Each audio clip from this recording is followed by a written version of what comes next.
Hello and happy November 12th. This year has flown by, and thank you for being part of the Close It Distributed. Just as a reminder, the distributed model will run over the next 7 months, coming together, hopefully. Maybe Bryan will tell us if this is going to happen or not, but hopefully coming together in May in New Mexico for a celebration of outcomes. We've got 11 ideation hubs working behind the scenes around key topics for the future of working and learning. And those hubs have just launched. So the community is going to build over time with incredible knowledge sharing that will lead to new relationships, outcomes, partnerships, hopefully business development for everybody. And aloha Kimo Kippen, good to see you from Hawaii. I bet it's beautiful there. So I just want to introduce an amazing speaker that I'm just honored to have met through CNM. One of our friends at CNM introduced me to Bryan, and we had a great conversation about this distributed model. Thank you, Kevin Clark, my partner in crime, to create this model. Bryan Alexander is a senior scholar at Georgetown University and teaches graduate seminars in learning design and technology. Bryan is a speaker that has really had a lot of attention lately. Washington Post, MSNBC, Wall Street Journal, US News and World Report, NPR, you name it. If you go to his full bio, he's written multiple books, with his last one being published this January, Academia Next, The Futures of Higher Education. What I think Bryan spoke about in there, which is pretty incredible timing.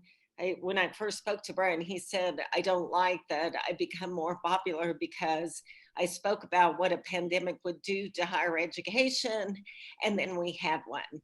So definitely what I would call a futurist, in that he wrote about it, it happened, and now he's going to visit with us very organically about his research, his futurist view, and share with us the field of higher education and where he believes it's headed. So Bryan, thank you so much for being with us today.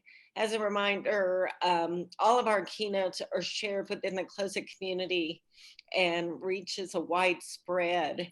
We're really honored to have you today. Well, thank you very much, Jemay, for the very, very kind introduction. I really appreciate it. And thank you to everybody for coming. I find right now in the middle of the pandemic that the gift of attention and time is especially precious, and I hope I can honor that. Thank you again as well for the chance to get to meet the Close It community. It's good to get to know you. I appreciate that very much. And thanks to everybody who has answered my query in the chat box, where I was asking what your relationship is to higher ed. And we've seen people who are former professors, people currently working in campuses, people working in nonprofits. Thank you. That helps me very much in getting a sense of how to shape what I'm saying.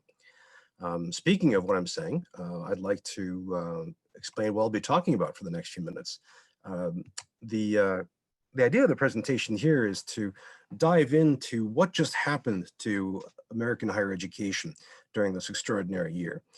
And then to look back at the forces that were already acting to reshape higher education in the far distant past of, say, January.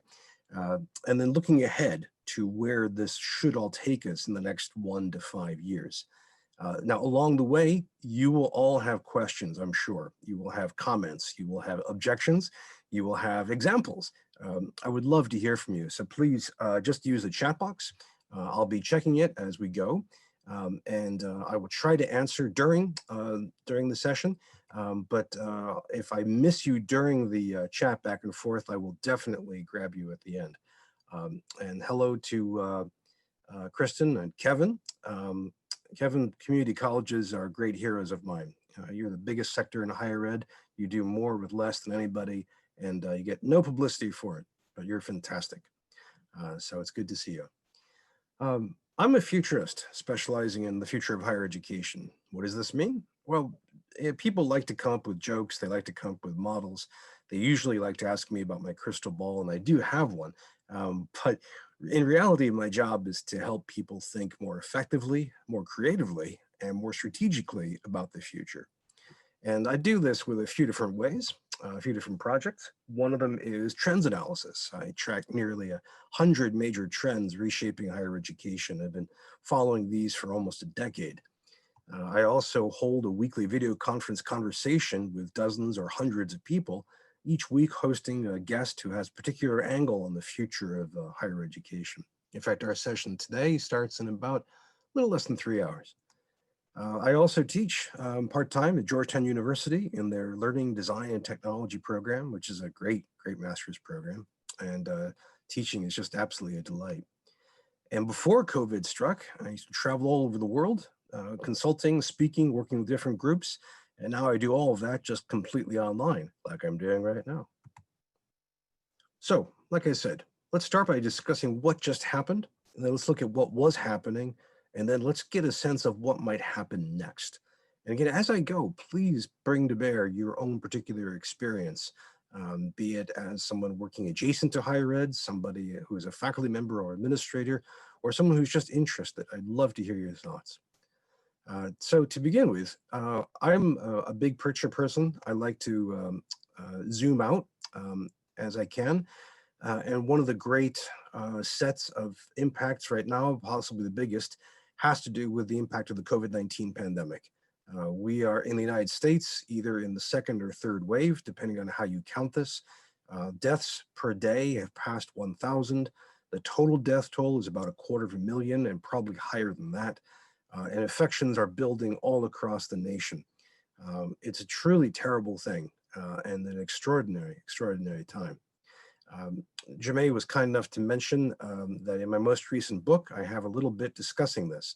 So this is Academia Next. It came out from Johns Hopkins. And there's a certain page in the first chapter. Now, no one noticed this paragraph, as far as I can tell, before March. But ever since March, people have been asking me about it and wondering what kind of black magic I use. It's during a discussion about where higher education might be headed, and I have a few prompts to get people thinking. So here I ask, imagine the future academy after a major pandemic has struck, say about the scale of the 1918 influenza. And here I give people some food for thought, thinking about what happens to athletics or online learning, how this impacts enrollment and the public attitude, what happens to academic disciplines, and so on. And in reality, this is the kind of prompt that we're all using in the futures field, and we've been using for maybe 40 years. We're all very, very keen on the possibility of a pandemic. We've been modeling it, gaming pandemics. We've been consulting, writing. The sad fact is not enough people paid attention, but this is one that we correctly anticipated. Now, in higher education, most people did not anticipate this. They experienced it as what Nicholas Taleb calls a black swan. And that is a statistically very unlikely event, but when the event happens, it has enormous impacts. So think, for example, about September 11th. This we also experienced in terms of injuries and deaths. That is, in the spring, we lost dozens of people, especially in the New York City area, and we also suffered injuries. And this is one part of the pandemic that doesn't get a lot of attention, but once somebody is done with the virus and they live, some proportion of the population contains some kind of injury, some kind of tissue damage, be it to their nervous system or to their lungs, to their heart, or even to their brain. And we're still trying to understand this. We don't have a good sense of how many people this has occurred to, but I would anticipate we should expect to have people saying things like, COVID lung, or like COVID nerves. Some call these people long haulers because these injuries persist for some time. And academics contain some number of long haulers. We've also gone through this with enormous anxiety and a great deal of conflict, to nobody's surprise. But we also did something that surprised everybody. Higher education did something massive, surprising, and fast. We transitioned our face-to-face instruction and our face-to-face research online in a matter of weeks, if not days, which is truly, literally unprecedented and extraordinary, something that we should be very proud of. as flawed as it was. We did a lot of fast deployment, a lot of really quick learning in a hurry, and it was exhausting. We didn't have extra resources to do this. We didn't have extra time, but we did it.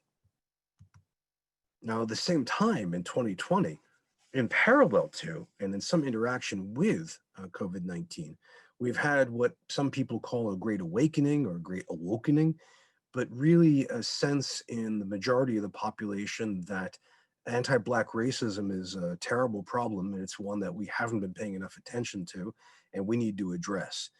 So we have a massive movement of anti-racist activism, and this also has impacted higher education. Everything from reconsidering our curricula, looking at the composition of populations and staff, faculty, and senior leadership, to renaming buildings.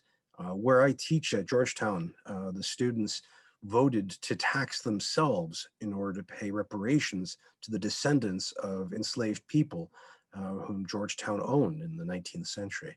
So this impact is still rolling and still going on.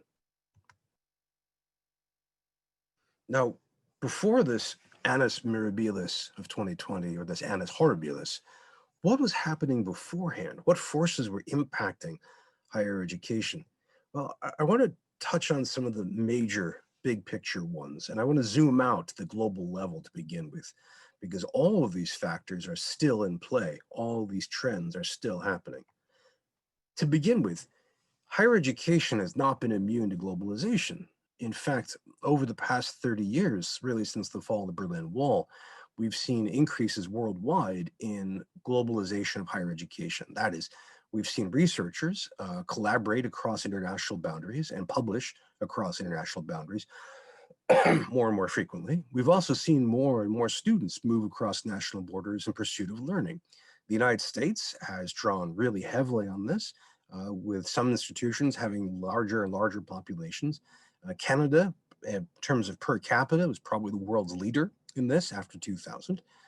And if you extrapolate this forward a bit, if you think about this in, say, 2030, you can imagine that setting foot on a campus called International University, you'd be likely to hear a wide range of languages. You'd be likely to see and experience a wide range of ethnicities and cultures, and the research, the curriculum would all reflect that. Now, in opposition to this, has come up what I call the model of the national college. And this is a model which says that campuses should instead more strongly reflect their local situation. They should heed and support local knowledge. They should bond more closely with the geographically proximate community.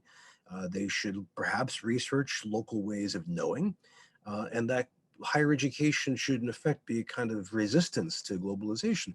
And part of this comes from politics. We've seen this at the national level around the world, from India to Brazil, Poland and Hungary, Britain and the United States.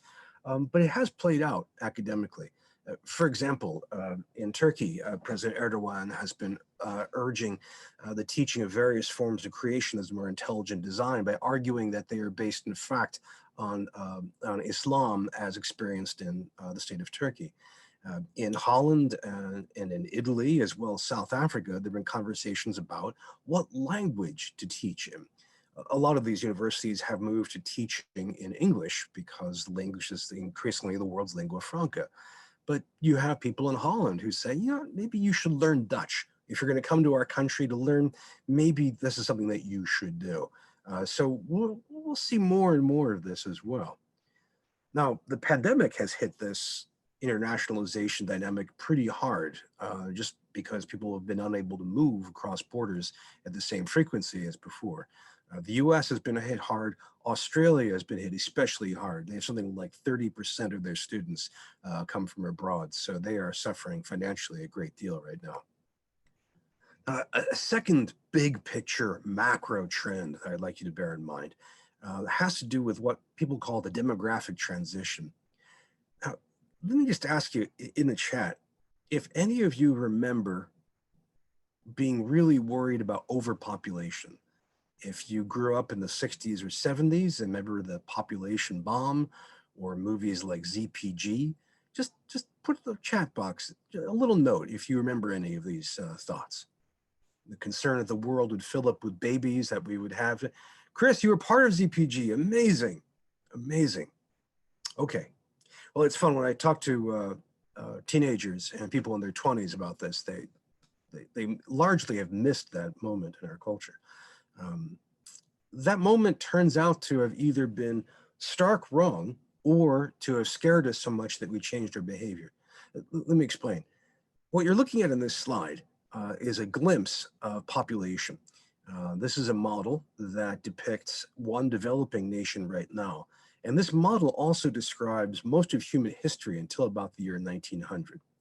Um, and if you look at it, every horizontal bar represents a slice of population. So the very top, you can see slices for people aged 85 to 89, 75 to 79, and so on, all the way down to the bottom, where we have babies up to age 4. And you can see that in this model, people produce a lot of children. What the novelist Neil Stevenson refers to as spamming the environment with babies. But you can see that mortality sets in right away, so that there are more children than there are teenagers, more teenagers than people in their 20s, and so on, up until you have very, very few elders. And this connects closely with a lot of traditional societies and their veneration for seniors, which you see, for example, in Confucian philosophy in East Asia, or in basically a lot of traditional societies in Africa and the pre-Columbian Americas. Well, starting in 1900, with the onset of modernity, this changed. Here's what Germany looks like right now. That pyramid has been flipped upside down. So you have more people in their 20s than teenagers, more people in their 30s than people in their teens, more people in their 50s than people in their 30s, and so on. This is not an extreme case right now. If you want extreme cases, you want to look at South Korea, Japan, and Finland, where the pyramid is almost perfectly reversed. This has happened for a few really powerful reasons. One is that we have had tremendous developments in public health and in medical care, but also in particular, women who have had access to birth control technologies and practices, but especially to education, tend to have fewer and fewer children. In fact, you can see nations like Mexico, where the number of children per mother goes from 10 down to less than 2, just in a generation or two. It's truly extraordinary. Why am I mentioning this now? Well, obviously for the future, for the rest of the 21st century, this has a powerful impact on everything from popular culture to economics. Some argue that this is going to change war, saying that we should think about societies being less willing to fight if they have fewer teenagers, especially teenage males, leading to the coinage of the term geriatric peace, which we might look forward to. But for higher education, this matters because about 60% of higher education is devoted to teenagers, 18-year-olds. Well, that population is beginning to thin out, which means we are going to become more and more competitive with each other, which means we'll be able to collaborate less often. It also means that higher education might shift its focus more and more towards adults and towards seniors. We might also change our geographic focus. And if you look worldwide, the demographic transition I'm describing has occurred wherever societies have gone through modernity, but some have not progressed through that yet. Let me zoom in a bit. If you look at Central Africa, for example, as well as Pakistan and parts of Southeast Asia, you can see those nations are still producing children at speed. Those are the ones that are colored blue in this map. In that case, if we are trying to recruit international students, if we're looking for traditional age students, it may be that that is where the 21st century lies for higher education. Now, there's a still bigger trend, Oh, before I get to that, Gerald Solomon asks a great question. How will this impact the conflict between public and private colleges? In a few different ways, Gerald. Last summer, there was this fascinating pair of stories that occurred. I want to say it was Minnesota. There were a couple of news stories, which were heartwarming stories, about senior citizens taking advantage of a plan from that state, which allowed seniors to take credits at any public university for an incredibly low price. I want to say it was $8 per credit hour, effectively free. And these were heartwarming news stories. And you had video clips of people in their 60s and 70s saying, this is great. I've always wanted to learn history or French or biology, and I could do it now. Well, this immediately blew up. because you had people who were not seniors, people who were, say, teenagers, who said, I would love to pay $8 a credit hour. Instead, I'm going to debt for the rest of my life. This is terrible news. Please change this funding model. And conflict broke out. Meanwhile, at the same time in Arizona, Arizona State University broke ground on a new residence hall, which was only for retirees. And being Arizona real estate, it was not cheap. And the idea was that if you were a retiree and 65 and up, and if you wanted to be near a campus because of different reasons, because you think it's exciting, because you want to learn more, because you're afraid of cognitive issues, either way, you get to immerse yourself in that environment. Now, this is also a business model for Arizona State University, because as far as I can tell, they made a ton of money on this residence hall. So you're starting to see these kind of interesting dynamics occurring in public education. Private colleges, what I'm seeing more and more often is people retiring next to them for those benefits. I've been seeing this in Vermont, for example.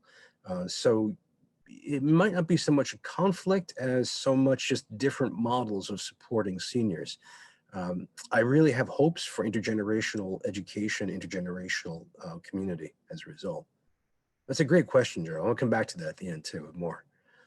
The biggest challenge that we're all facing as a species is climate change. And I don't have time, and probably you don't have the need for me to tell you about how climate change works or the impacts that it'll have on the world. What I want to just quickly touch on is the impact it's having on higher education. So for example, if you think about a physical campus, bricks and mortar, lawns, libraries, all that good stuff, you wonder about how to renovate or replace buildings to make them carbon neutral or carbon negative. You wonder about if they will resource their power supplies so they're not drawing from carbon sources. Perhaps on campus, you will have more, say, biogas generation or wind turbines or solar. You might see campuses try to host carbon sequestration technology. You wonder when campuses will ban carbon burning transportation on campus, be it faculty cars or student cars or on-campus shuttles. You wonder if the food that's served will change as we grow increasingly concerned that a animal and animal product-based diet is unsustainable. Will campuses have to be more likely to serve vegetarian or vegan meals? Will IT departments grow massively as they have to support more and more people who are traveling less and less and are working online like we're all doing right now? Or will IT departments get cut if people deem them to be unwholesome consumers of carbon? And it's possible that looking ahead 20, 30, 50, 60 years out, the campuses will want to relocate physically if they see their physical plant in danger. Think about the huge number of campuses lining the Pacific Ocean or the Atlantic Ocean in particular. Think as well about the campuses in the Midwest that are really near prairie, which may encroach upon them. Not to mention the enormous number of campuses that orbit the Great American Desert. And this is a worldwide issue, and we may just see a big migration of campuses away. We should see research changing, with certain fields expanding and perhaps some contracting, new domains or disciplines appearing. You can imagine curricula teaching when you get more and more students who are deciding to major in climate change mitigation. This may lead as well to new pedagogies and even to student movements. And academia's role in the world stage in terms of climate change may become very interesting. Will we see more faculty having a bigger role as public intellectuals? Will campuses play some role in trying to lead mitigation efforts? And how will we work with local efforts? For example, if you're in Miami-Dade County in Florida, that's an area which is in serious danger of inundation from floods and rising tides. Do campuses then partner to try to support seawalls or other mitigation measures? Now, COVID hits into and intersects with climate change in some interesting ways. One is that whenever we shut down an economy for quarantine reasons, we get a brief glimpse of what the world looks like without so much CO2 being burned. And we haven't done this yet. It's a very interesting project to think about.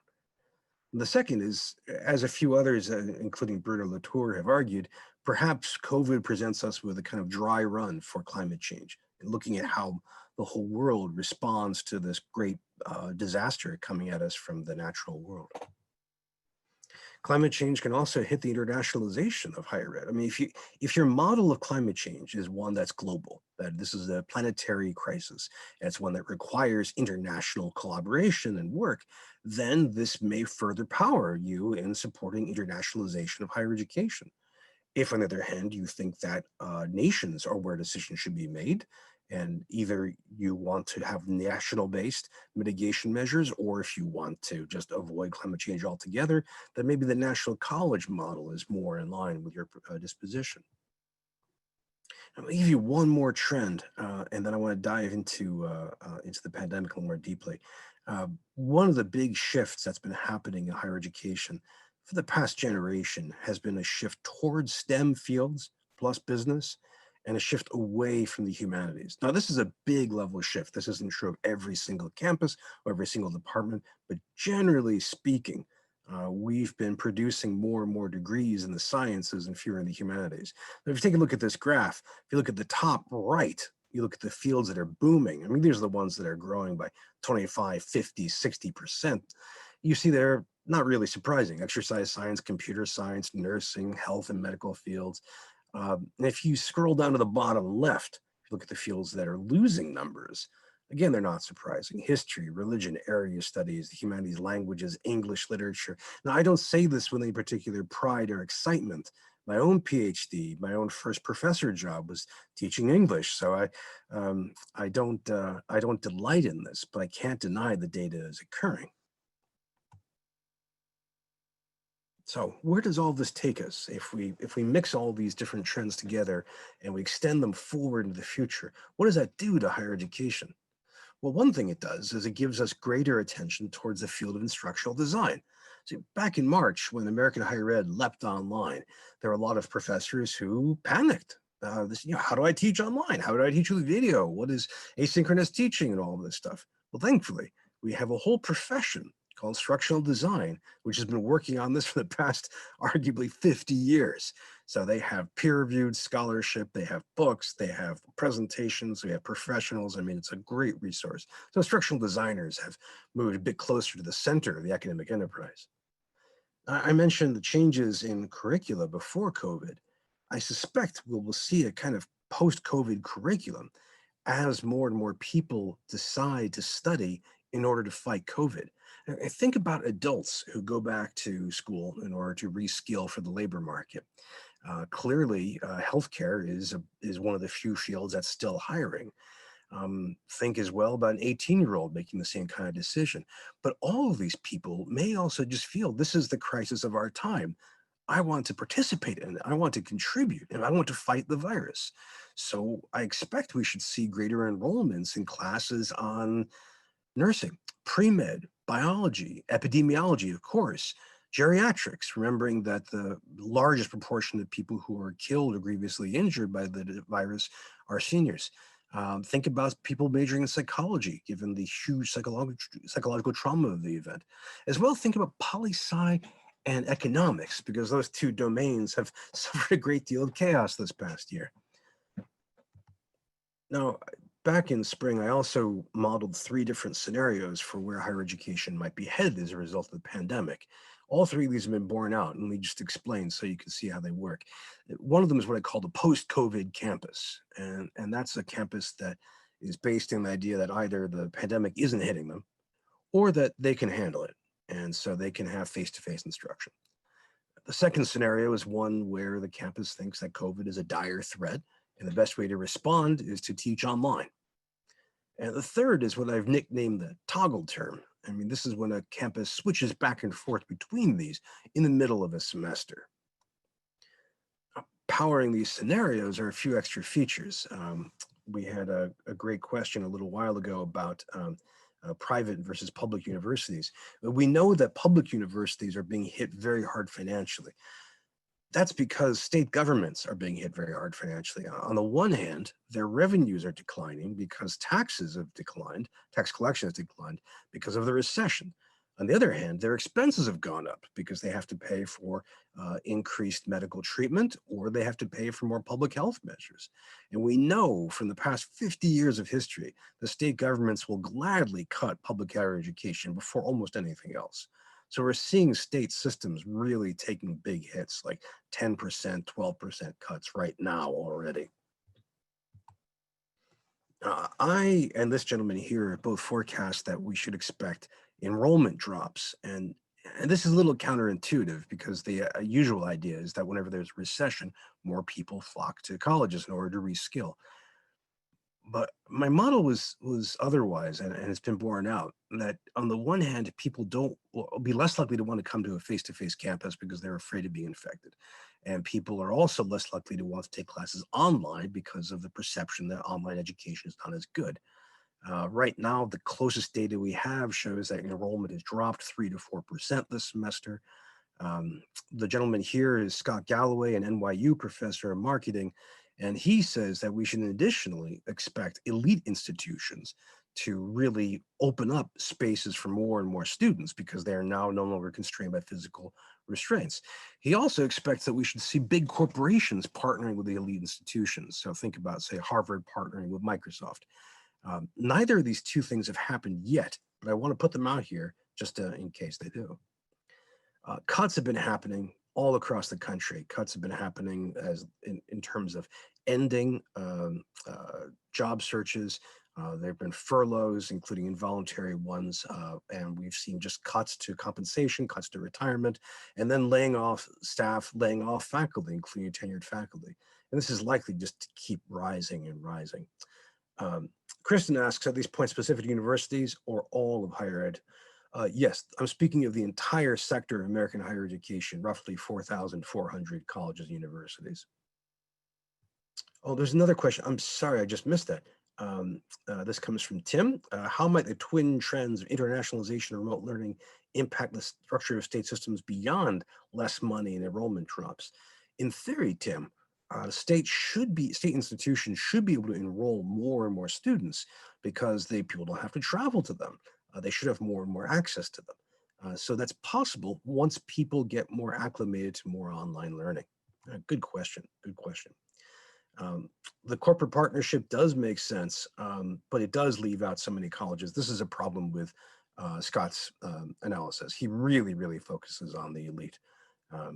And it may be that he's correct and those partnerships will happen and that will increase the economic gaps between elite institutions and everybody else.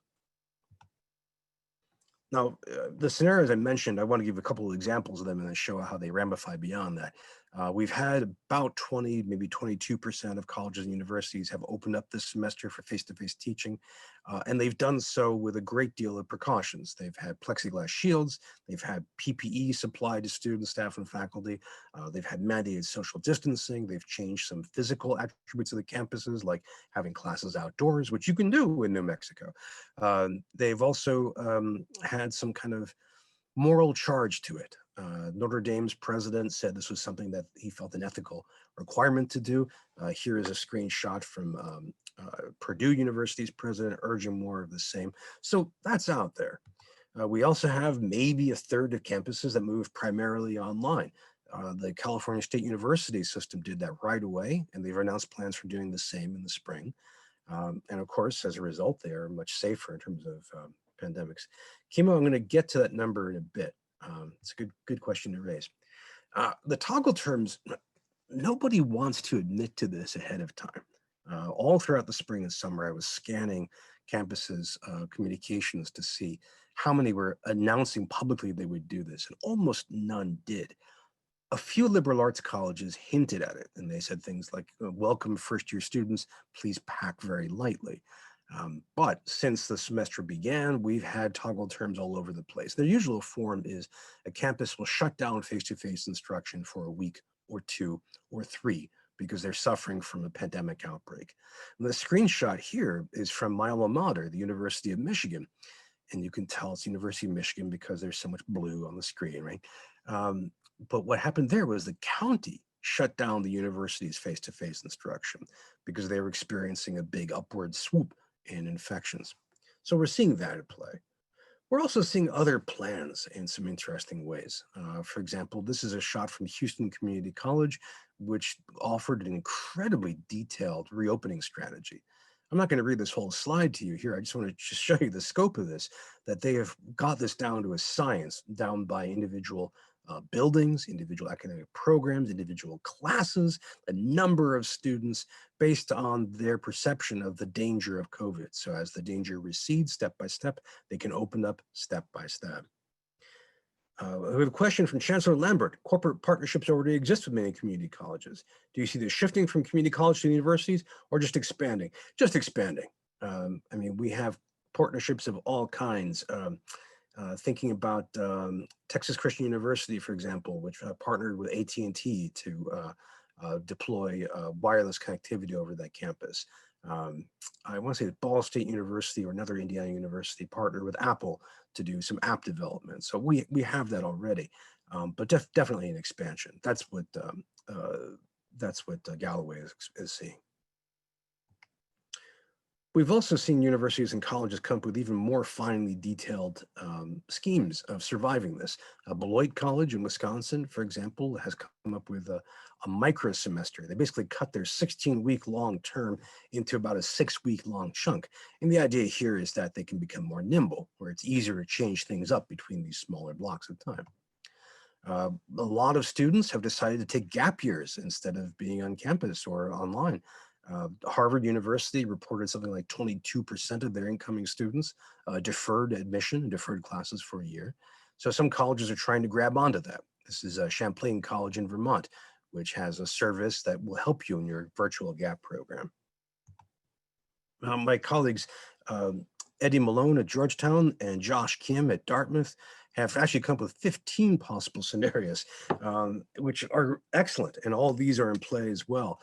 Everything from targeting curricula to specific functions, to differences between grad students and undergrads, to moving online, moving fall terms content to spring term and so on. If you want to learn more about their models, I recommend their book. It's the first scholarly book on the subject called Low Density University. It's really an ebook. It's about 90 pages. It's brilliant, and I recommend it highly. Kimo mentions that toggle models require us to have our curriculum delivered in person and virtually. Correct. It is more work.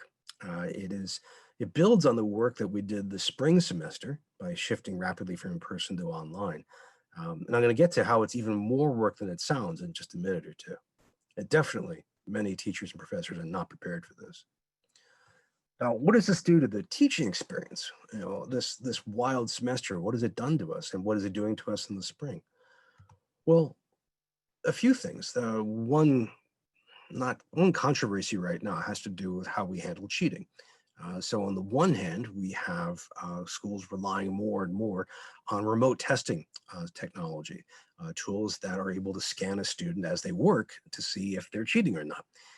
And there are different ways of doing this.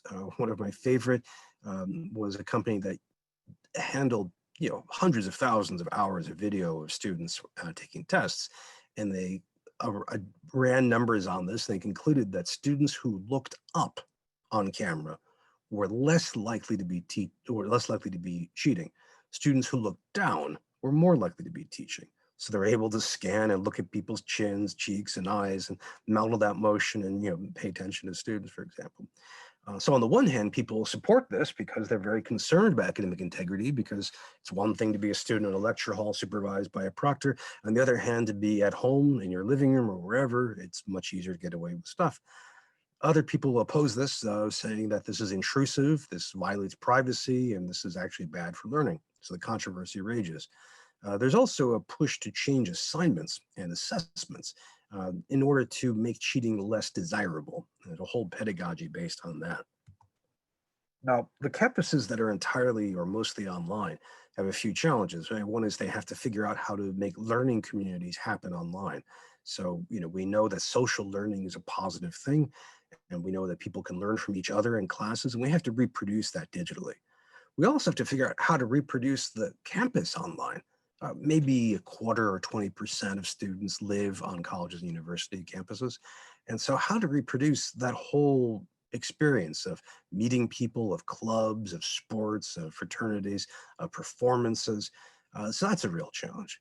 And we also have the interesting question of how we change class size. I mean, should we, for example, make classes bigger? because there are no physical constraints on their sizes? Or should we make them smaller in order that we can devote more faculty time to each student as a way of caring for them in this troubled time? Tim asks if we should stop worrying about cheating and think about how we should prepare students for the most collaborative workplaces of the 21st century. Tim is a man after my own heart. I agree personally. I think that is one way forward. And some faculty and some administrators agree. Not all do. I mean, you think about the testing environment, how artificial it is, how it requires you to act in a way that you usually don't in real life. You know, if you can't think of this one formula in real life in the workplace, you look it up or you ask a colleague. You know, I think most of the workplace is actually collaborative, and that's what we should really be teaching. But like I said, this is controversial. Also online, we have some advantages. We have a culture of steady improvement. Arguably, there's more of a culture of that for online teaching than face-to-face. We have, as I mentioned before, a whole body of professionals and research on how to teach online. And libraries, academic libraries are really stepping up to do things like increasing the number of digital materials they have available and providing digital services online. Now, one of the big challenges as well is the problem of doing hands-on work. That is, if you think about everything from working on a diesel engine to throwing a pot to dissecting a body to looking through a telescope, a chunk of higher education requires in-person hands-on work. How do you do this online? Well, one way is to just teach right around it and to kind of temporarily put it off a little bit. Another is to assign local instances. So if you've got an astronomy class, for example, to work with individual students 100,000 miles away to help them find a safe telescope to look through. Or we do digital simulations, of which there are many, especially in the sciences, and they're growing in number. Or we just put it off. You know, we take that dissection lesson and put it off until the semester is safe again, which defers people's careers and also defers research. Now, the face-to-face campuses also have a lot to celebrate. I mean, face-to-face learning is often what we think of when we think of higher education, but there are problems. One is some number of students who don't want to come to a campus to risk infection. My own son made this decision. He's a student at the University of Vermont, and he's been enjoying living in Burlington, but he has moved in with us so that he can take classes online because he doesn't want to run the risk of infection. There's also the expense and logistical problems of trying to do all these safety measures. For example, classrooms where you can't be closer than 6 feet. People wearing masks, which covers up a chunk of the face, which makes it difficult to hear or to see people's expressions. We have the expense of PPE, the expense of building temporary structures, the expense of miles of plexiglass, and of course, the bigger expense of lots and lots of testing, not to mention doing contact tracing. I mean, it's a big lift to be able to do this. And we also have the problem that some older staff and faculty may not want to be on campus because they see themselves at risk, either because of their age. Again, remember, the older you are, especially over 65 or 70, the more susceptible you are to getting the virus and being injured or killed by it. But also those who have various comorbidities, such as diabetes. So there's a lot of pressure on them to be on campus. In fact, the University of Florida's president issued this little short video, which is a plea to faculty to teach online. And the first half of the video is describing all the joys. I'm sorry, he wanted them to teach face-to-face. And the first half of this video described all the delights of teaching face-to-face, of being, you know, in a close convivial environment and so on. Second half of the video is all about job cuts. So it's pretty clear. Teach in person or face layoffs. And that kind of decision is being made across the country. There's the issue of a library being depopulated. I mean, if you have social distancing, if you have lower enrollments, does library foot traffic plummet? And then you have the really complicated and contentious issue of town-gown relationships during a pandemic. I mean, think about it this way, where often a local community depends economically on a lot of students, faculty and staff as well, but primarily students. Now, on the one hand, they might want to have students there because they want that economic shock. They want students shopping, you know, renting cars and renting apartments and so on. On the other hand, they might not want them there because they fear the infections. Think again what I said before about a growing number of elderly folks moving around campuses. I saw in the town of Middlebury, Vermont, the merchants there were demanding that students stay out of town because they were simply afraid of the infections. So either way, the towns really stand to suffer. They either face an economic hit or a pandemic blow. Now, there's an additional problem, which is less of a concern in the Southwest, but it's a concern nationwide, particularly in the North Country, which is that winter, as the Bard says, is coming.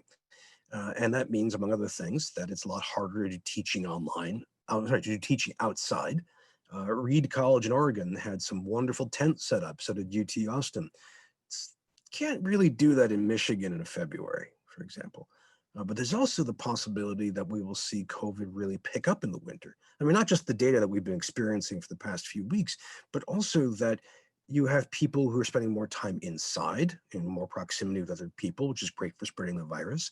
They're also breathing and exhaling and inhaling recirculated air, so they have more opportunities for infection. And we also have the possibility that the seasonal flu will interact with COVID. That is, people who have the flu will be weaker, more susceptible to catching or spreading or suffering from the virus. And people who have COVID will be more likely to be damaged by the flu. So face-to-face runs into that level of challenges that are seasonal. Above all, I think is this problem that we love face-to-face learning for this kind of situation, this kind of scene. People are side by side, face to face, tossing ideas back and forth, working on physical projects together. That's in many ways the model we have, the joy of learning, which is, of course, a terrific way to spread the virus. Now, we can blend online and offline in some interesting ways, and campuses are experimenting with this in different ways. I mentioned the University of Vermont. What they've done is they've taken their curriculum and split it in two. So the courses offered for a given semester, one part of them are only offered face-to-face. So you have to be on campus in Burlington, Vermont to do that. The other part of the curriculum is only available online, and you can only take that if you're off campus. So they now have two catalogs where they once had one, which is a major logistical project to do. Another way is to blend a given class, and that is the model for this is coined by Bryan is high flex or hybrid flexible. That is, students and faculty can decide instance by instance if they are physically going to be present in the class or they're going to be remote. This is a really fascinating idea. It's a very challenging one to implement. Let me just give you a little bit of info. To do this, you have to have the right hardware set up. So not just making sure everyone's got a good laptop or a tablet or whatever, but to make sure that they have good sound quality, so they're mic'd well. Now, some of you might know that miking a room is not an easy thing to do. Also, not every student who is remote, not every faculty member is going to have the right hardware for this. They also have to have the right software, which again is non-trivial. And maybe the biggest challenge is they all have to have sufficient network speed. I mean, one of the creations of 2020 has been that the digital divide in the United States is deep, persistent, incredibly unfair, and really, really hits hard. So as Kimo says, having access is huge. And we've seen colleges and universities doing all kinds of steps, taking all kinds of steps to do this. I saw a community college president load up a school bus and drove to an area where he basically float a Wi-Fi cloud and let people use it. Bowdoin College in Maine mailed all their students, all the remote students, iPads that had cell phone prepaid plans attached to them. So if they didn't have good Wi-Fi or Ethernet, they could at least get on the cell phone signal. There's also the change to pedagogy for HyFlex. That is, if you're teaching and you now have two classrooms at the same time, if you will. You have the physical classroom and you have remote students. So you have to kind of toggle back and forth between them. And you also, if you're a student, you have to change. If you're a remote student, you have to advocate for yourself so people know you're there. And also, if you're a student who's face-to-face, you have to remember your online compadres. It's a big exercise to do. Here are a few resources if you're curious, and I can share these again at the end. There's a free ebook from Beatty and colleagues, and we hosted him twice on the Future Trends Forum with hundreds of people talking about how to do this right. I mean, I've done, oops, excuse me. Just had my laptop get too excited. I've taught this way before. I first taught this way in 1999. And I can tell you it's quite doable. It's kind of like putting on binoculars or bifocals, where you have to learn how to synthesize the two horizons, but it is very, very doable. There were a couple of questions about this, and I just wanted to make sure that we don't lose sight of them. Kippen observes that 18 to 24-year-olds conduct themselves in all kinds of ways which aren't necessarily sane or healthy. And that is quite true. It is quite true. That's partly their job, is to learn how not to do that. Um, in particular, not to trade too far in stereotypes, quite a few campuses have seen their fraternities and sororities really be special dangers in terms of spreading the pandemic, in part because their social organizations often tend towards supporting those kind of socially risky behaviors. Jamie asks, will all this change after a vaccine? I'm going to come back to that. I want to come back to that in a bit. And Kimo, thank you for seconding the motion about the digital divide. There are a few other issues that are coming up right now, and I'm going to touch on these and then look ahead a little further.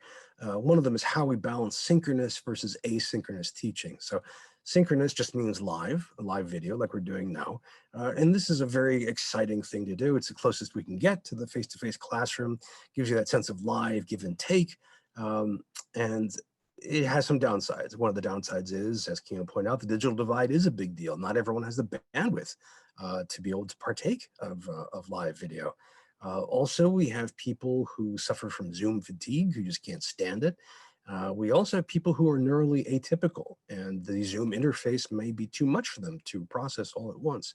Plus, we've had issues with people, for example, feeling bad about turning the camera on themselves at home if their home environment is unsafe, or they feel embarrassed by it, or they're homeless. So we may see a shift away from synchronous and more towards asynchronous teaching and learning. The curricular shift I mentioned before, a shift towards allied health, towards business and poli-sci. We should also accept more classes about the disease, such, for example, ethics and the pandemic, or literature of disease. But we should also see the flip side, that students migrate towards allied health and away from the humanities. And as academics are more and more hit hard financially, they more cut more of those classes and majors in those humanities and arts programs. We have an interesting challenge about student data now. Like proctoring exams, student data has been very controversial. On the one side, we have folks who say that now that we have such digital platforms for teaching and learning, we have a lot of data that we can use to help teach and to help advise students. We can build models of student success. And we have examples of colleges and universities doing this very well. On the opposite hand, we have people saying, stop, this is unequal, this is unethical, this is possibly dangerous for data security purposes, this can lead to false positives, and this can be intrusive as all get out. Now, the pandemic has heightened this debate because public health requires a lot of data gathering. So if I'm on the campus and I come down with COVID, the authorities have every reason to know who I've been talking to and where I've been. Naturally, this also comes across as an Orwellian nightmare. So we have a big debate back and forth about how to handle student data. We also have a question about what we can do with some emerging technologies. So thinking about virtual reality, thinking about augmented reality, these are technologies that we know we can use to help students visualize stuff, that we can help them see each other and other people and feel some empathy with.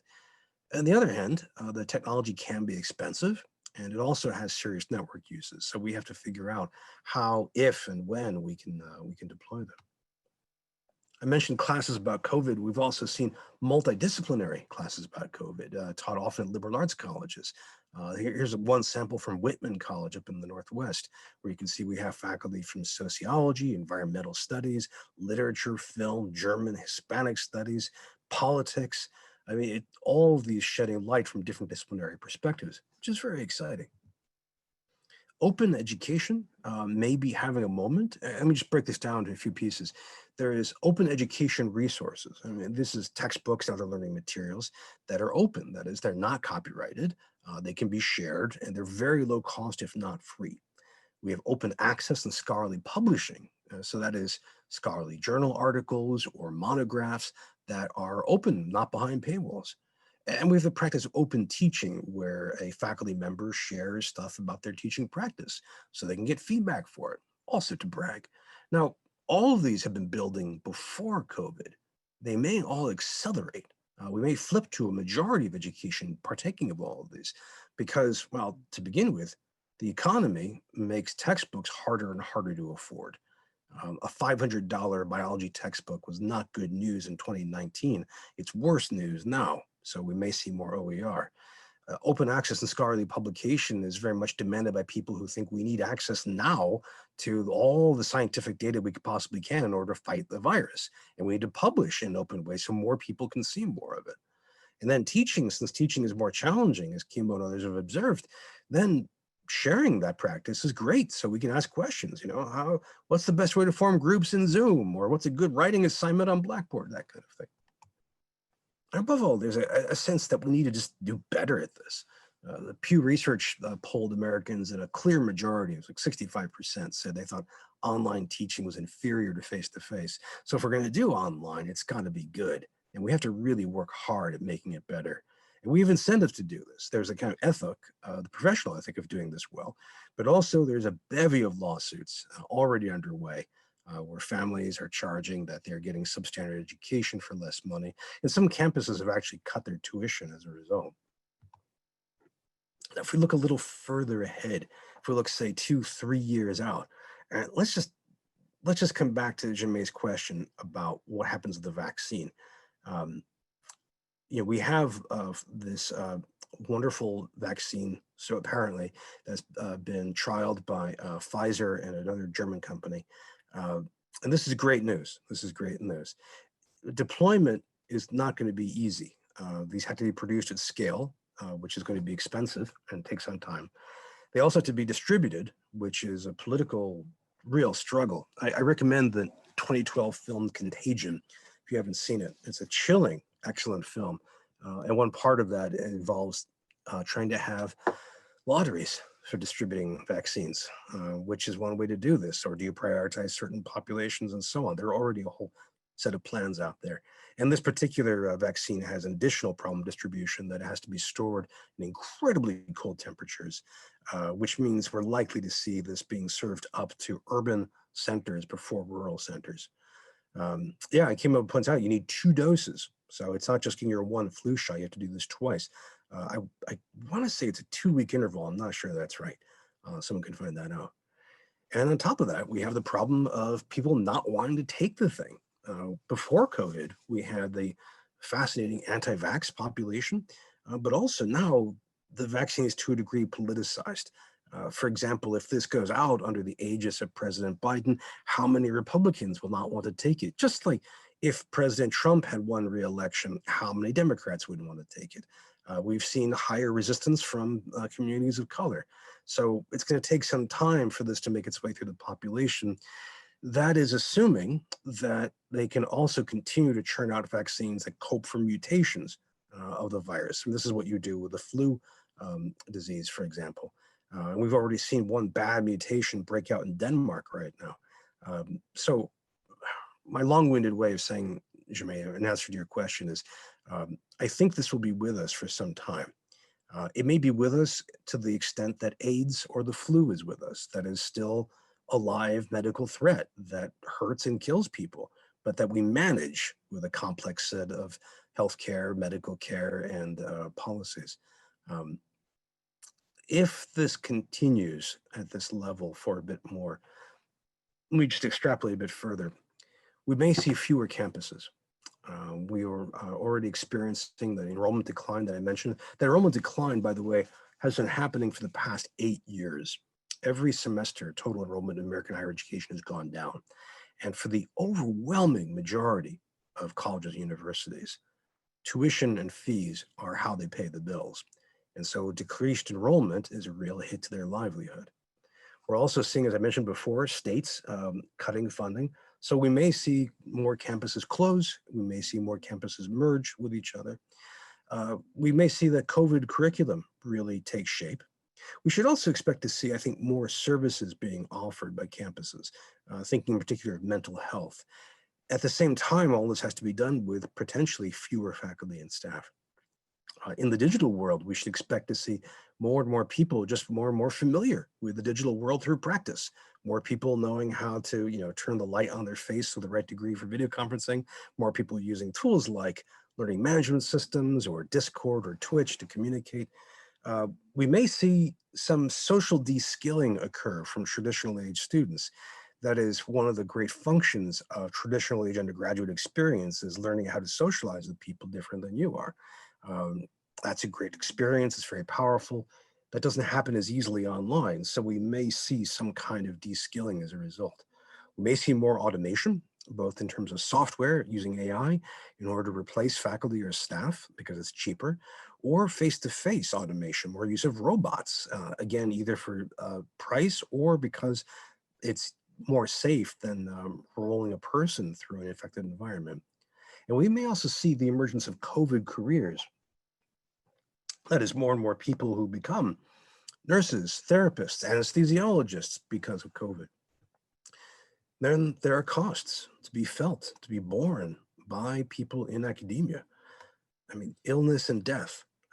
In the spring semester, some number of people in faculty and staff, as well as students, were badly injured and others killed by the pandemic, especially in the New York City area.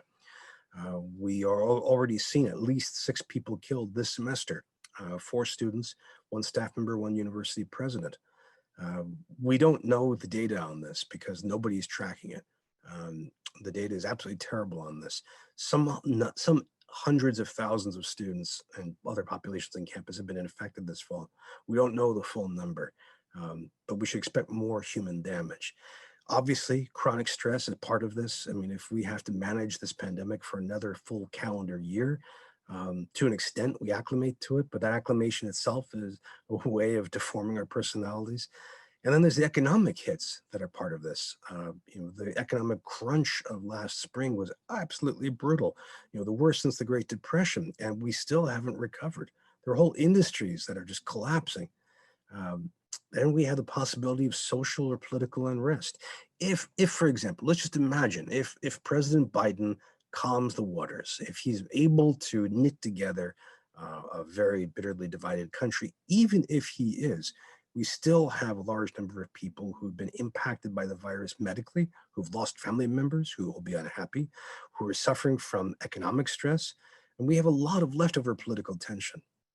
On top of that, this may play out intergenerationally. We're talking about this a little bit earlier, but what I'm hearing from some 18-year-olds is their resentment of having to sacrifice what they see as their glory years in order to preserve senior citizens. Again, senior citizens are much more likely to suffer the brunt of the pandemic. I'm not advocating this view. I'm just saying this view is out there. And since our culture loves generational politics and culture clashes, this may be fanned into a big roaring flame. Kirsten asks, how important is credit for prior learning in post-COVID education?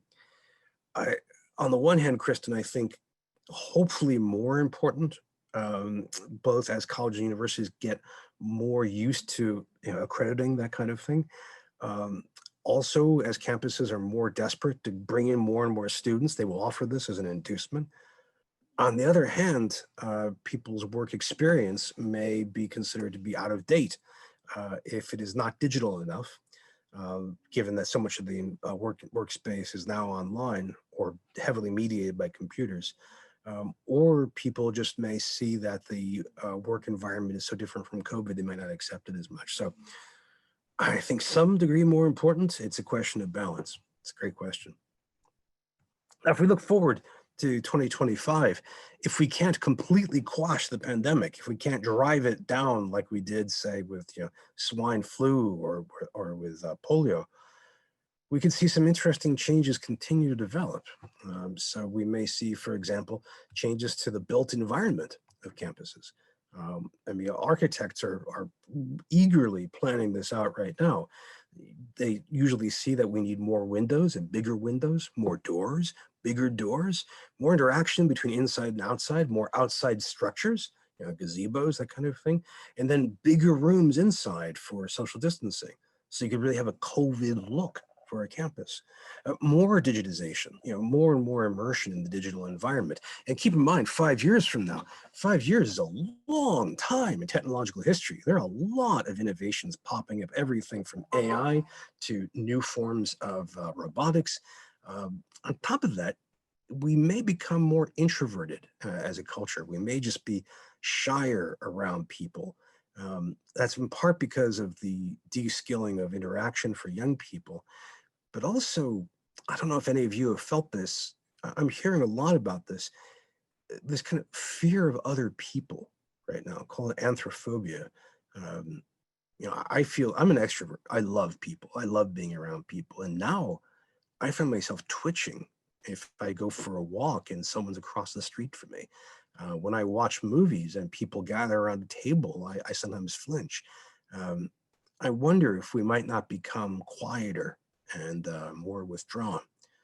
And again, we'll have this constant churn of innovation. I don't just mean in terms of technology, but trying to rethink and relive how we proceed. Will we try to have, say, a kind of porch airlock on our houses in order to deal with deliveries? How much online education will shape our environment? What happens to our workplaces as we try to work in pods, for example? So just constant innovation. Now, I'm often accused of being too scary when I present, and I try not to be. I don't want to look away from anything, but I want to make sure that we have a nice balance. Um, and I want to make sure that there are things that inspire you all as you think about higher education.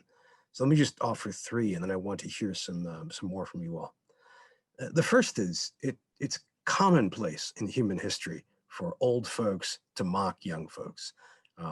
There's a great chronicle from 7th century Byzantium where kids going to the hippodrome races get their hair cut in ugly ways and their adults mock them for it. Right? And right now, of course, we've had a long meme of seniors mocking Generation Z for being coddled snowflakes, etc. Well, in reality, when I look at 17, 18-year-olds and think about them in the world they inhabit now, I admire them. I mean, imagine coming of age during this crisis, and they meet it by working. They work hard. They're creative. They're thoughtful. They're politically engaged. I admire that. I find in that much to celebrate. And I think higher education, as well as the rest of society, should not just support and embrace them as we should ethically, but also we should welcome their thoughts, their stories, their experience as we revise our entire civilization, especially in higher education. A second is I think this is a great time for collaboration. In part, it is a very human instinct, actually, during a crisis to reach out to other people.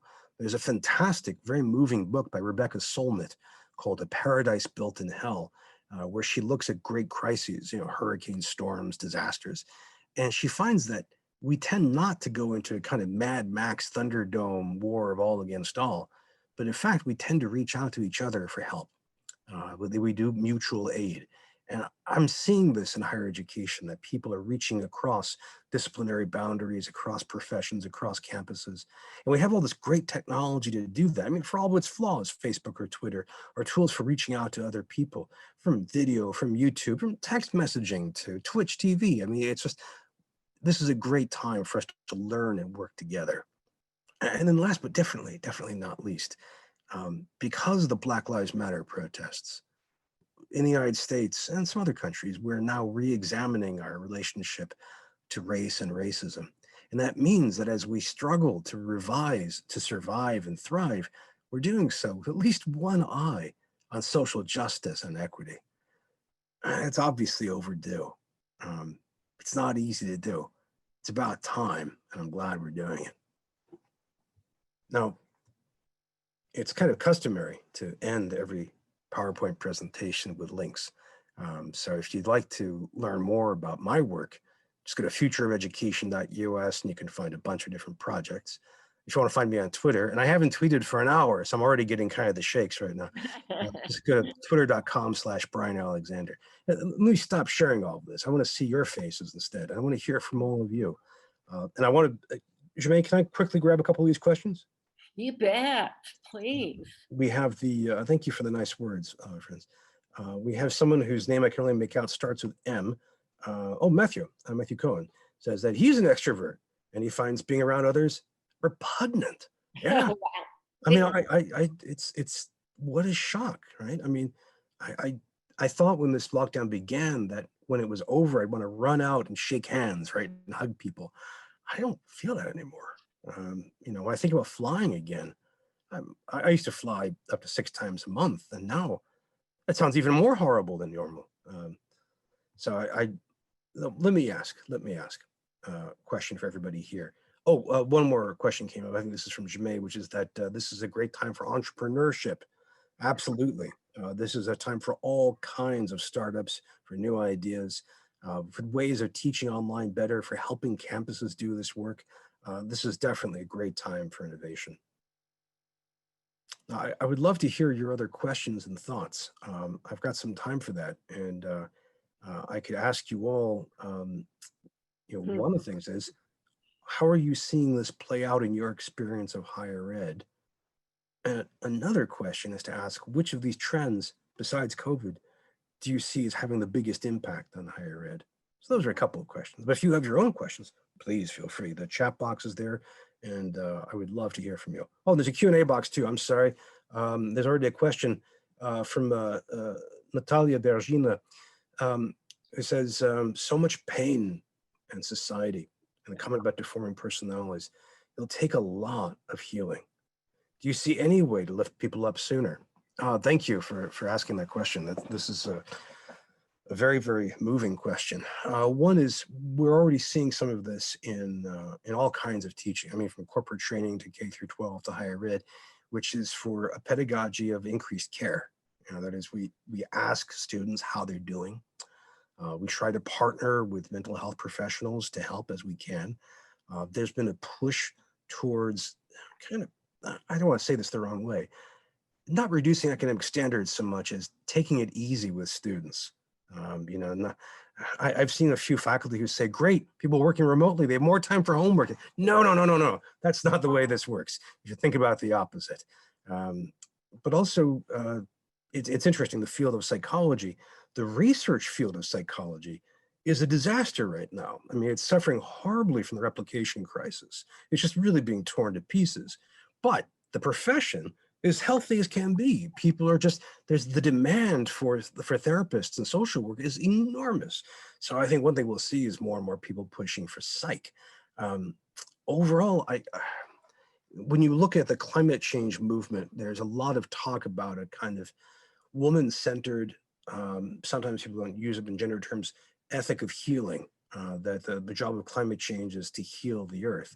And so it may be that you see that kind of impulse as well in climate change politics. Sarah Yoder asks, the title of the Rebecca Solnit book is A Paradise Built in Hell. I just read everything by her. She's a great writer, but that book in particular is very, very moving.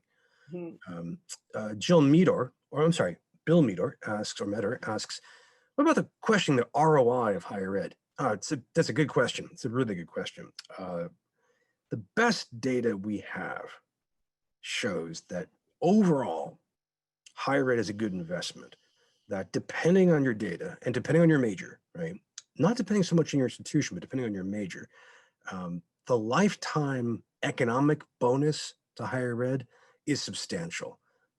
That women tend to make several $100,000 more, men a little bit more than that, which is of course awful. I mean, they should be the same. But if you think about a lifetime bonus to earnings of say $250,000, well, the median debt is about $29,000. So a 10-to-1 payoff is pretty good. Now, again, it depends completely. It depends on your major. If you're in thoracic surgery, if you're in petroleum engineering, man, it pays off. If you're in English language and literature, cough, cough, cough, it depends.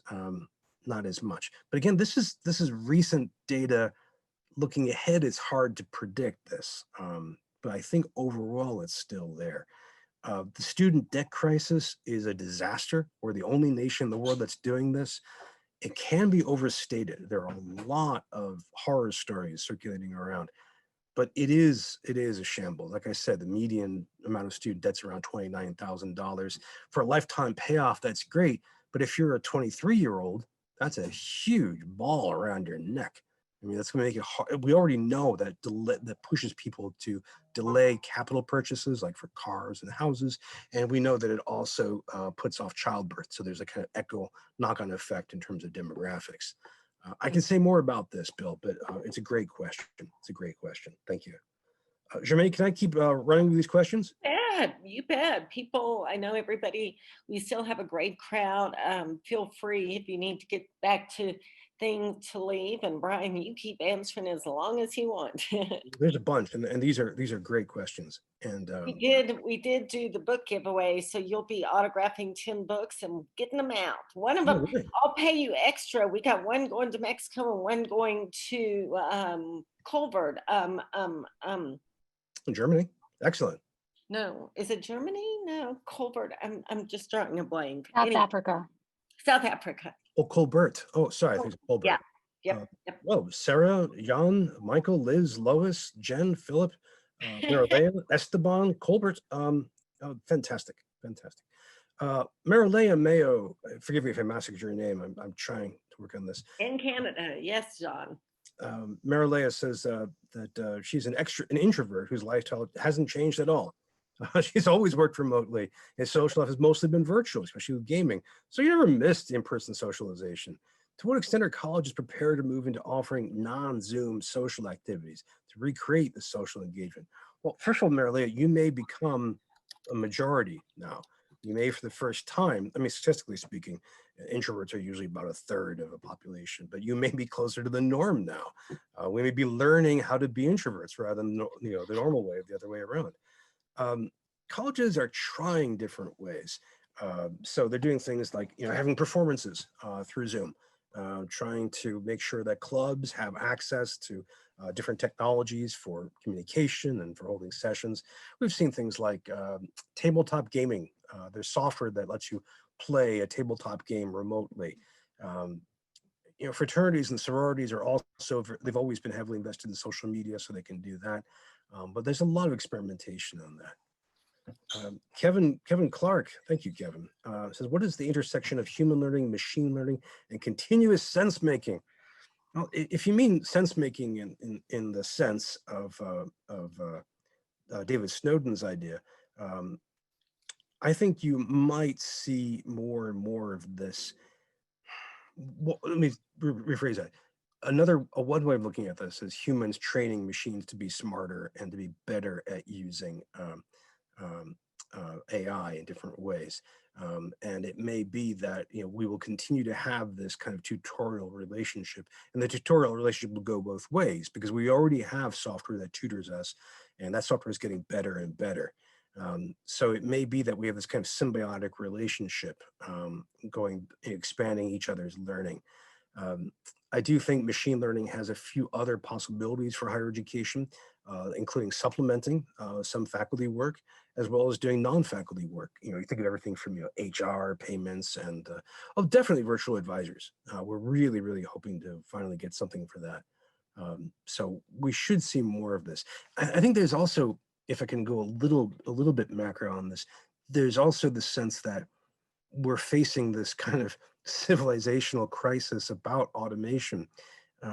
There's the fear of unemployment. There's also the possibility of transforming work so that more and more jobs are basically cyborg jobs working closely with AI. But there's also this human crisis that we haven't lived through before, which is how do we handle machines that are better than us at certain things?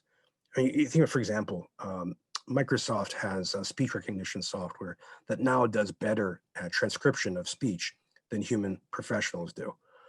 When you look at self-driving cars, and for all their flaws, they're better than we are. Humans, we're great at killing each other and causing property damage with cars, right? And this is one of the reasons why there's so much capital behind them. It's because insurance companies are delighted to push for these, right? I think one of the interesting challenges is how we're going to cope with this. And I think of all parts of civilization, academia is the best place to help us think it through. We do need friends. We do need to make friends. And Marilea, which software is your husband using? Is he using Tabletop Simulator or something else? Let me know. Um, we also have chat with more on Canada. All right, great to see it. Is this the Esteban that I got to meet at Tech University? Oh, good to see you, my friend. Good to see you. Now, thank you, Marilea. Thank you, Marilea. More questions, more questions. Which of these trends would you like to, for us to spend more time on? Or are there any trends that we haven't had a chance to really dive into yet? Or if you have any, Kimo asked about college athletic programs, or doesn't ask about them, but just says ugh, which is a good response. I mean, this is, and for those who are not in the US, this is an American quirk where we have these, we have a lot of athletic programs where students are athletes in different ways. And some of these become enormously powerful in terms of money and cultural clout. It's it's an interesting situation. And so some of these campuses have closed down their teams, just straight up, especially teams that are not the most successful in drawing students. Some have decided to play games and have gone to enormous lengths in order to keep their players safe. Some teams have done daily COVID testing, for example. And this doesn't always work out. I mentioned Notre Dame before. Notre Dame a few days ago had a game. At the end of the game, they scored a big triumph. So all of their students who were sitting socially distanced in the bleachers stormed the field. And most of them had masks, but people are already calling it a big super spreader event. Yeah, it's a real problem. One problem with this is if we see college athletic programs being cut, college athletic programs are often, among other things, a really powerful route for a lot of disadvantaged populations to participate in higher education. You think about Black and brown populations as well as poor folks. Cutting those back is a way of reducing their percentage of their population in higher education. Kimo asks about good examples of universities partnering with business on innovation for incubators to launch. I think the SUNY system did a pretty good job of this. You'd want to check on that, but the governor, actually it was Cuomo when he did this, created a kind of low tax zone around every SUNY campus so that people could do a startup business there, which is a pretty clever approach. I don't know how it's playing out right now, but there are more examples of this, but the number of startups is not what it should be. Hey, Bryan, I'd like you, this is Jemay. Sarah's got a great question. Then I'm just gonna put up the next speaker for tomorrow. And then Sure.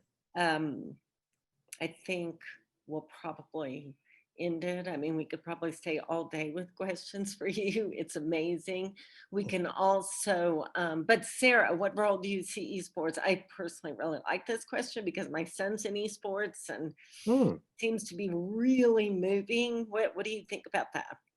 Well, Sarah, it's a great question. But Jimmy, what does your son play? Can you tell us? Oh, he doesn't play. He works for an esports company. Oh, I see. Very good. He doesn't play, but he's, big in esports. And then Gerald Solomon was on her earlier, and he's running a global esports learning. Epic Games is one of our partners for Close It, and they're, really looking at esports. So it seems to be getting very popular. Well, it is. It is. And initially met with a lot of resistance from within higher education, because you have people who love college sports who saw it as fake. And then you have people who hate college sports and didn't want to see any more of it. But the fact is that there's a huge student appetite for this. And there are all kinds of benefits from esports, such as careers like your son has, Jemay. Connections to all kinds of media positions, as well as just the kind of social glue of bringing a campus together. I've been seeing this across the United States, all kinds of schools, all kinds of programs for this. And I think in many ways, it's a very positive achievement. It's also a very low cost thing for a lot of campuses to offer. They really don't have to spend a lot of money on it. I mean, they can if they want, but it can be done relatively lightly. I think as well, you may see growing support for it when you have people who are opposed to football because of injuries. Esports, whatever their downsides, the biggest physical trauma you get is sore thumbs. You don't get closed brain injuries. And so as we see a kind of culture struggle about football, um, you may see more people saying, well, let's do esports instead. You know, Warcraft is a little bit better in this case than getting your brain bashed out. Sarah, I think that's a great question. And Marie, thank you for sharing that. Oh, Uh, thanks, Marie. Thanks for doing that. I actually have to go because I have to go lead my weekly video conference session in a few minutes, and That's then I what I have a class. thought. Bryan, thank you for the commitment you've made to this morning and the awesome discussion. I learned tons, and I know others did. So we will be in touch. Hopefully you can join other sessions. Just remind people, tomorrow we've got Monty Hamilton. He's an amazing speaker and has started an initiative at his company from incidentally good to intentionally great. And Michael and Nina will be with us too. So hopefully everybody can join. It's only for an hour. Thank you, Bryan. Very, very much gratitude to you and your wisdom and sharing it with us today. Thank you all. I've really enjoyed this. And everybody take care and stay safe. Thank you.